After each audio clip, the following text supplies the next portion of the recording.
Kebenaran masih jadi pertanyaan besar setiap zaman, terutama soal kepada siapa ia bertuan. Tak perlu kita sanksikan lagi agaknya. Kebenaran seringkali berpulang kepada mereka yang lebih punya kuasa dan uang. Tak ayal, kita harus terima nasib sulit golongan-golongan terbawah masyarakat yang hanya bisa gigit jari melihat parade kekayaan di layar kaca. Seorang mahasiswa yang didepak paksa dari kampus tempat belajar tercinta karena tak punya biaya. Seorang buruh yang mengeluh perihal penguasa yang tak patuh, sedang di sisi lain, jajaran direksi perusahaan hidup senang dari hasil pemerasan peluh. Serta seorang pemulung yang tak makan 3 hari karena datangnya tamu pandemi, sedang di sisi lain, sang menteri sosial malah korupsi. Oleh siapa nasib mereka diperjuangkan? Tak ada yang bisa menjawab pasti, tapi selalu ada orang yang peduli, dan perjuangan tidak selalu berarti harus adu otot, serta saling mengacungkan moncong senjata. Perjuangan bisa hadir lewat pembebasan pembodohan. Perjuangan bisa hadir lewat goresan pena dan tulisan.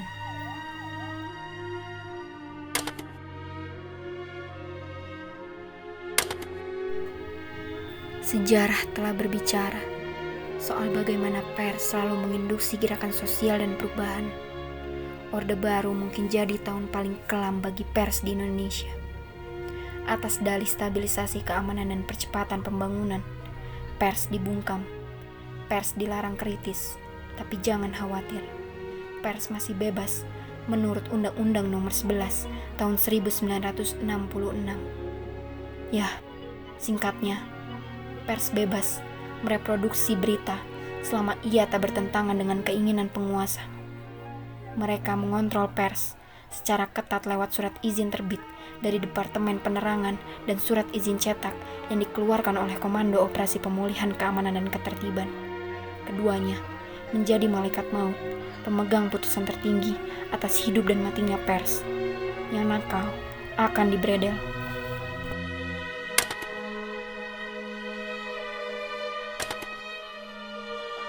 Akibatnya, pers arus utama kerap kali main aman supaya tidak dimatikan penguasa. Kemana masyarakat harus bersandar tak kala pers dibayang-bayangi hantu orba? Pers mahasiswa sebagai bagian dari media alternatif hadir mengisi kekosongan ruang kepercayaan masyarakat. Apa yang spesial dari kehadiran mereka? Toh, cuma mahasiswa. Anak kemarin sore yang tak tahu apa-apa. Cuma mahasiswa, bocah ingusan banyak gaya yang doyan mencari panggung popularitas kedikdayaan. Cuma mahasiswa, insan intelektual kerdil yang sering diperlakukan seperti anak kecil.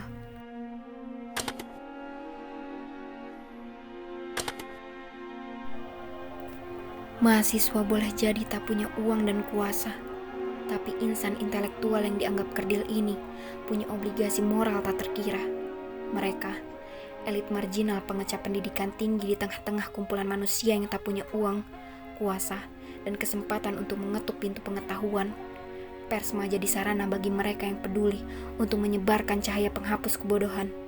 Persma jadi media tempat berkarya. Meskipun sebelumnya, Persma sempat mencicipi praktik koran umum yang komersil. Persma kembali kepada pangkuan kampus. Persma kembali kepada marwah sejatinya yang non-profit, idealis, dan progresif. Tak heran jika akhirnya Persma diopresi.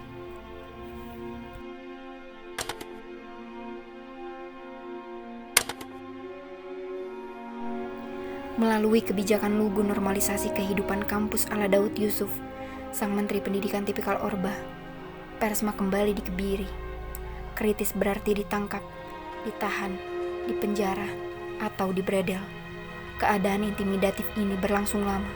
Bahkan, ketika reformasi meledak dan euforia akan kebebasan berterbangan di udara, ruang gerak Persma masih terbatas. Persma masih tetap dalam kungkungan sang penguasa. Kehadirannya dibayang-bayangi bukan hanya oleh aparatus negara, tetapi juga oleh institusi pendidikan tempatnya bernaung. Masih lekat dalam ingatan tak kala serombongan anak muda kritis yang ingin menyuarakan kebenaran pulang dengan tangan hampa sebab karyanya disita. Malam-malam panjang yang disibukkan dengan gulat pemikiran dan telaah intelektualitas harus kalah oleh nafsu liar. Pihak-pihak punya kuasa yang kerap menginginkan Persma menjadi anak bungsu penurut nan jinak. Tak sulit untuk menyebutkan contohnya, sebab terlampau banyak yang telah terjadi. Sejumlah lembaga pers mahasiswa telah mencicipi pahitnya aksi pemberedelan dan penyitaan karya yang sesungguhnya sangat menyakitkan dan mematikan partisipasi mahasiswa dalam mengawal kehidupan. 2014, LPM Ekspresi alami penarikan buletin. 2015, LPM Lentera alami perampasan karya. 2016, LPM Poros menghadapi ancaman pembekuan. Suara-suara mereka terlalu lantang, kritik-kritik mereka terlalu tajam hingga menggores egonya empunya kuasa. Tak ada jalan lain, sidak dan matikan. Matikan suara mereka supaya kezoliman makin lestari dan tetap menguntungkan. Pada akhirnya, Persma kadangkala cuma jadi boneka. Keberadaannya direduksi tak lebih dari sekedar humas kampus sang penyiar berita. Sang anjing penjaga kini dirantai, matanya dibutakan, dan lehernya ditarik sana kemari oleh seseorang yang jadi pemilik. Lantas, buat apa Persma tetap berada jika jalannya amat sukar, berbahaya, dan melelahkan? Jawabannya, Persma harus tetap hidup demi menggariskan langkah-langkah kaki dalam perjalanan juang yang masih amat panjang. Persma harus tetap hidup, menyalakan semangat mengabarkan kebenaran. Siapa yang akan memperjuangkan nasib mereka yang tertindas, terbuang, dan terhempas kejam? Mereka tak bodoh, mereka hanya tak tahu. Lantas, siapa yang akan memberitahu? Siapa yang akan melakukan pembebasan? Siapa? Siapa lagi kalau bukan kau, kawan?